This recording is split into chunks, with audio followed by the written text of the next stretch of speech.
It's official. I've joined the Democratic Party. Welcome to Teaching Liberty. My name is Stephanie Edmonds, and I am a Democrat. That's how we're supposed to introduce ourselves these days, right? With our political party as a cornerstone of our identity? Indeed, depending on your own party affiliation, right now you're either feeling personally attacked. The Democrats are the party of pedophiles. The Democrats are the party of princess predators from Disney. The Democrats are the party of teachers, elementary school teachers trying to transition their elementary school age children and convince them they're a different gender. This is the party of their identity, and their identity is the most disgusting, evil, horrible things. Or righteous confirmation. Republicans right now are trying to make America terrible again. Now, while I do agree with one of those perspectives more than the other, and it isn't the perspective of the political party I just joined, it is actually with the politically homeless people who realize that there is something that isn't quite right with either political party, which I count myself among. I obviously can't speak for everyone who considers themselves politically homeless. It's a diverse group and it is growing every day. However, in the most general terms, we don't have faith in either party because neither party has the track record to back it up. Both sides wring their hands and point their finger at the other and then fundraise off the division. Yet it doesn't seem to matter which side is in power. The government grows, we print more money, and we drop more bombs. All the while, the ruling class and the well-connected have continued to grow their wealth as the average American has seen their opportunities stagnate and in some cases disappear. In this way, the political parties have proven to be an extremely effective tool for dividing the people while allowing those in power to consolidate their authority. We can certainly blame our politicians and big business with their corporate lobbyists, but we, the people, must also look critically at ourselves and ask, can we more effectively engage in this process? In this episode, we're going to explore the history of party politics dating back to our founding and trace their evolution into our modern culture wars. With this historical context, I will then propose my vision for reforming our relationship with the political parties and why I decided to join the Democratic Party, as well as how I think that this vision can help reinvigorate the lifeblood of our republic, the keeper of our nation's sovereignty. We, the people. As always, I know I don't have all of the answers. This is a reflection of my thinking at this time, and I'm eager to hear alternative perspectives. So let me know what you think in those comments down below. And while you're there, hit the like button. If you're new, consider subscribing to the channel and hitting the notification bell for more content like this. And if you want to support my work directly, you can head over to TeachingLiberty.org and become a member. And one last thing before we get into the video, I want to mention that my research for this video relied on two main sources. The first one is A Magnificent Catastrophe by Edward J. Larson, and the next is Campaigning for President in America. Okay, let's talk about party politics and my vision for reforming our relationship with the political parties and more generally with politicians and government. Currently, it seems that our political parties and politicians and their benefactors command our loyalty by default, mostly by fear-mongering that the other side might win. We seem to have forgotten that elected and appointed officials, upon entering office, have to swear an oath of loyalty to the Constitution. Likewise, we need to remember that the common bond of we, the people, is based in our faith in the idea that we are all created equal, not because we've agreed upon this idea, but because we've all been endowed with rights from our Creator. Now that is awesome. But how often do we stop to recognize that awesomeness? To be sure, the ill effects of party politics are nothing new. In fact, based on his own tenure in office, George Washington used a good portion of his farewell address of 1796 to warn us that party politics quickly become potent engines by which cunning, ambitious, and unprincipled men will be enabled to subvert the power of the people and to usurp for themselves the reins of government. Far less discussed than other aspects of the United States' early years, by 1796, 20 years after the signing of the Declaration of Independence and after the Revolutionary War had been won, Partisan divisions among the Americans were so intense that many people feared there wouldn't be a peaceful transfer of power from George Washington to the next president. In 1776, facing the most powerful military force the world had seen at that time, it was necessary for the American rebels to be more or less unanimous in their actions. On July 4th, 1776, John Hancock, speaking as president of the Continental Congress and the nearest thing to an elected leader for the aligned but not yet amalgamated states, warned his fellow delegates, "We must be unanimous. There must be no polling in different ways. We must all hang together." To this, Benjamin Franklin reportedly added, "Yes, we must indeed all hang together, or most assuredly, we shall all hang separately." However, as the new nation began to take shape under the Constitution and the people and their chosen representatives began to vigorously debate various issues about the authority of the central government and the balance among its branches, there was a significant ideological split. On the one side were the Federalists, led by John Adams and Alexander Hamilton, and on the other side were the Republicans, led by Thomas Jefferson, James Madison, and Benjamin Franklin. The Federalists favored a centralized federal government, whereas the Republicans favored more power for the states and individuals. Similarly, the Federalists favored a central bank and other forms of economic activism, while the Republicans were against the creation of a central bank and believed the government should play a minimal role in such affairs. Further complicating the debate were the young nation's relations with England and France. Those in the Federalist camp were in favor of reconciliation with England, while the Republicans favored allegiance to France. So while George Washington easily won the presidency his first 2 terms, and would have likely won a 3rd term had he pursued it, by his 2nd term he could no longer conceal the political partisanship which had split his administration. Adams, a Federalist, was his vice president, and Jefferson, a Republican, was his Secretary of State. It is upon this context that Washington delivered his farewell address. And since most people don't read anymore and have likely had very little exposure to the actual words spoken and written by Washington, I'm going to read a rather long excerpt from his farewell address. I hope you enjoy it as much as I do. In contemplating the causes which may disturb our union, it occurs as a matter of serious concern that any ground should have been furnished for characterizing parties by geographical discriminations, northern and southern, Atlantic and western, whence designing men may endeavor to excite a belief that there is a real difference of local interests and views. One of the expedients of party to acquire influence within particular districts is to misrepresent the opinions and aims of other districts. You cannot shield yourselves too much against the jealousies and heartburnings which spring from these misrepresentations. They tend to render alien to each other those who ought to be bound together by fraternal affection. All obstructions of the execution of laws, all combinations and associations under whatever plausible character, with the real design to direct, control, counteract, or all the regular deliberation and action of the constituted authorities are destructive of this fundamental principle and of fatal tendency.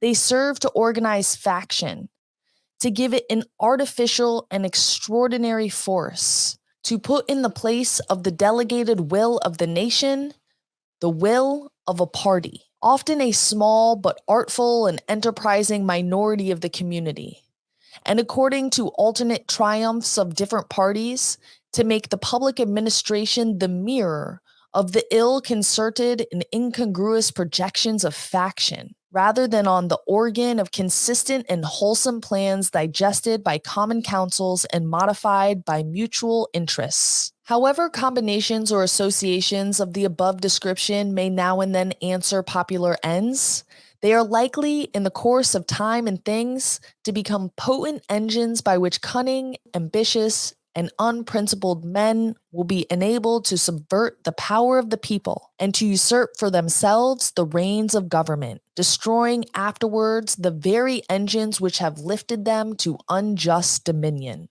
Let me now take a more comprehensive view and warn you in the most solemn manner against the baneful effects of the spirit of the party generally. This spirit, unfortunately, is inseparable from our nature, having its roots in the strongest passions of the human mind. It exists under different shapes in all governments, more or less stifled, controlled, or repressed. But in those of the popular form, it is seen in the greatest rankness and is truly their worst enemy. The alternate domination of one faction over another, sharpened by the spirit of revenge natural to party dissension, which in different ages and countries has perpetuated the most horrid enormities, is itself a frightful despotism. But this leads at length to a more formal and permanent despotism. The disorders and miseries which will result gradually incline the minds of men to seek security and repose in the absolute power of an individual. And sooner or later, the chief of some prevailing faction, more able or more fortunate than his competitors, turns this disposition to the purposes of his own elevation on the ruins of public liberty. Without looking forward to an extremity of this kind, which nevertheless ought to be entirely out of sight, the common and continual mischiefs of the spirit of party are sufficient to make it the interest and duty of a wise people to discourage and restrain it. It serves always to distract the public councils and enfeeble the public administration. It agitates the community with all ill-founded jealousies and false alarms, kindles the animosity of one part against the other, foments occasionally riot and insurrection. It opens the door to foreign influence and corruption, which find a facilitated access to the government itself through the channels of party passions. Thus, the policy and will of one country are subjected to the policy and will of another. There is an opinion that parties in a free country are useful checks upon the administration of the government and serve to keep alive the spirit of liberty. This, within certain limits, is probably true.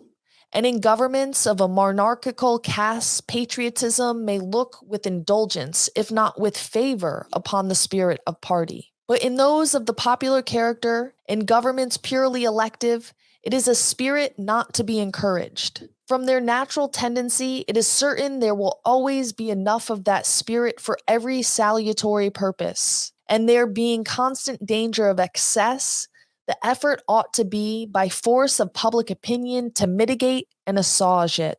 A fire not to be quenched. It demands a uniform vigilance to prevent its bursting into a flame, lest instead of warring it should consume. Some things change, but politics do not.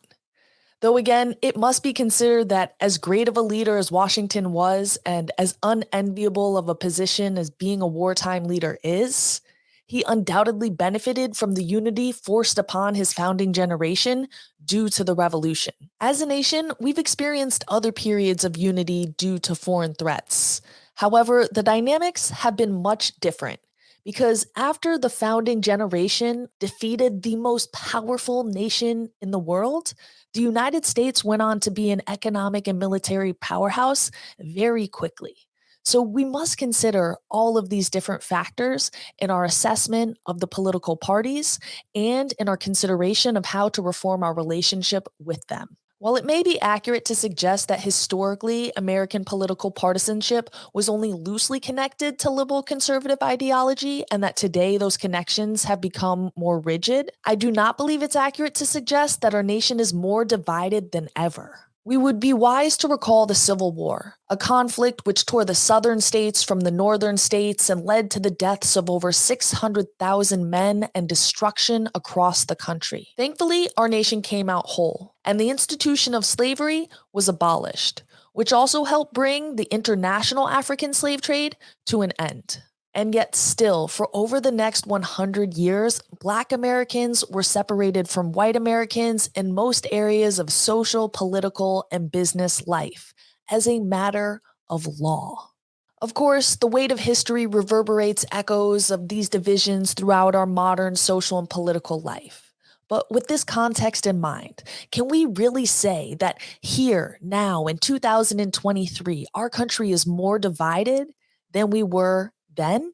Personally, I'm not convinced our current divide is greater than anything we faced in the past. Nonetheless, we are divided, and the partisanship we face today is different. Although the Republican and Democratic parties have been the two major parties since the split of the Democratic Republican Party following the 1824 election, the liberal conservative ideological partisanship is far more intense today than it has been in the past. Throughout most of American history, a person's identification with a political label was often based upon long-standing family affinity and whether a person felt connected to the social groups that they perceived to be a part of that party's coalition of support. Thus, in the past, it used to be much more common to have conservative Democrats or liberal Republicans, and there were far fewer party line votes and filibusters. So what changed? In one sense, this political partisanship is tied closely to the evolution of technology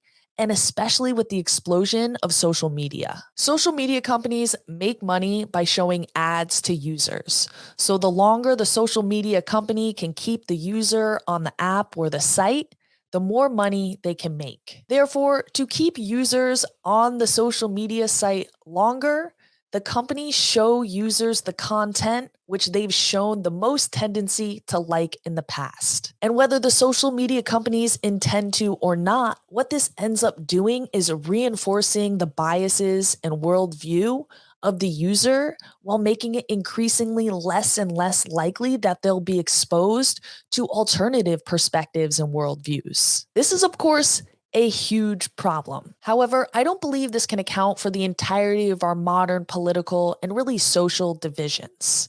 Instead, I see our political divisions and the way that we use social media as two aspects or two symptoms of the larger problem. Too much material wealth and a scarcity of spiritual meaning. Many scholars and thinkers have written on this phenomenon. The one that comes to mind is Jonathan Haidt in his book, The Coddling of the American Mind. And in the absence of spiritual meaning, politics has taken an outsized role in shaping our identity and how we relate to the world, which has caused us to see our fellow citizens with a different political identity as an enemy to unite against. Furthermore, the problem with our political parties is more than just a political problem and requires more than just a political solution. This is a problem of meaning and purpose, and to remedy such a problem requires a long-term, multifaceted solution. I do hope that my content in its totality is working towards that larger cultural and spiritual shift. However, we must recognize this is not a linear process. To bring about that shift, we must reframe how we view and engage in social and economic and political activities right now. Rather than defaulting to the lesser of two evils or opting out of the political system altogether, I propose we view the political parties purely as mechanisms for ballot access and infrastructure for organizing coalitions of people around particular candidates or policy objectives. This means that we don't view either political party in terms of their proclaimed liberal or conservative ideology. We don't have two parties. We have a uniparty that leverages the rhetoric of these two different ideologies to keep us divided and fighting among each other while they all swim around in the swamp enriching themselves and their friends. I would go even further as to suggest that most people should not even think about the parties in terms of their proposed policy agendas at the state or national level. I say most people because there may very well be some politically homeless out there positioned within the state or national political arena that can do this work. For most of us, however, I think we need to ignore what's going on with the political parties at the state and national level and focus on supporting candidates who we like, regardless of what the letter is next to their name, because political parties are nothing more than mechanisms to access the ballot and infrastructure for organizing coalitions of people around. I became a Democrat not because I support what the Democratic Party is doing, but because I support a person who I think is the best candidate for the position at this time. And I want to be able to participate in the petitioning and primary process. I don't care what the local Democratic committee is doing. I don't care how crazy the Democrats are being up in Hartford at the State House. I don't care what Chris Murphy or Chuck Schumer is saying over in Washington, D.C. I became a Democrat to support the person in my community who I think is the best person for the job at this time. That's it. This country will not be saved by getting a particular person in the White House. This country will be saved one school board member, one state representative, one mayor at a time. We have to connect with our neighbors and remember we're all made from the same flesh and blood. And while our specific preferences may vary, we all generally want the same things for our children and our family and our friends. I'm reminded of this when I go to the playground with my son. We live in an extremely diverse area, and it's not uncommon to have people with a variety of different skin tones speaking multiple different languages. And yet, there we are, all at the playground with our children, enjoying the day. I believe this framework also shifts how we might view politics generally. Rather than a divisive topic that shouldn't be brought up at the dinner table or cocktail party, when it's removed from this ideological framework, it's about community and people who you actually know and trust. Or maybe you don't, but at least you can actually know to properly make that judgment. And they're not just characters on your screen who you retweet or rant at in the comments. When we engage in politics outside of the ideology and on a local level, its meaning is embedded within our actual lived experience. Again, this is what I mean when I say the cultural and spiritual shift is not a linear process. It's a lot of things that are happening that at some point all click into place. But we have to be doing all of those things in order for some point them to click. As I come to this conclusion, I'm drawn back to Washington's farewell address.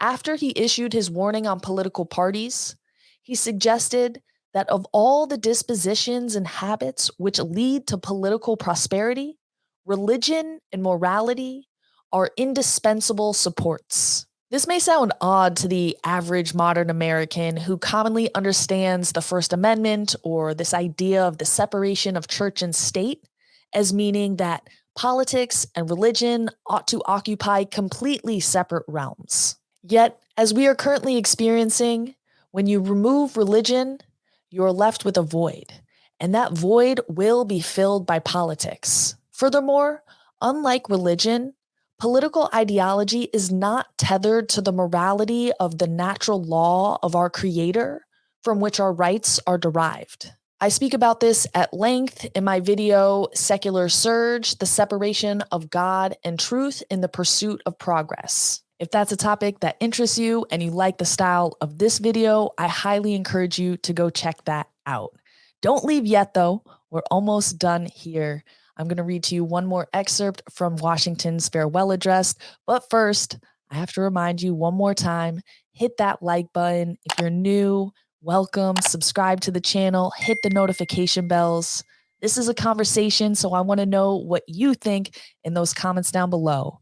And help this channel keep growing. Share it out with your friends. I know you're in a bunch of different group chats, so copy and paste that link and share it out and let them know what we have going on over here at Teaching Liberty.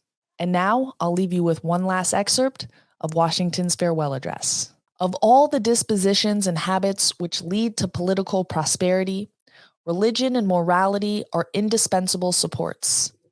In vain would that man claim the tribute of patriotism who should labor to subvert these great pillars of human happiness, these firmest props of the duties of men and citizens. The mere politician, equally with his pious man, ought to respect and to cherish them. A volume could not trace all their connections with private and public felicity. Let it simply be asked, where's the security for the property, for reputation, for life, if the sense of religious obligation desert the oaths which are the instruments of investigation in courts of justice? Whatever may be conceded to the influence of refined education on minds of peculiar structure, Reason and experience both forbid us to expect that national morality can prevail in the exclusion of religious principle. 'Tis substantially true that virtue or morality is a necessary spring of popular government. The rule indeed extends with more or less force to every species of free government. Thanks for watching. I hope you found this video helpful. And until next time, think free, live free, and give all the glory to God.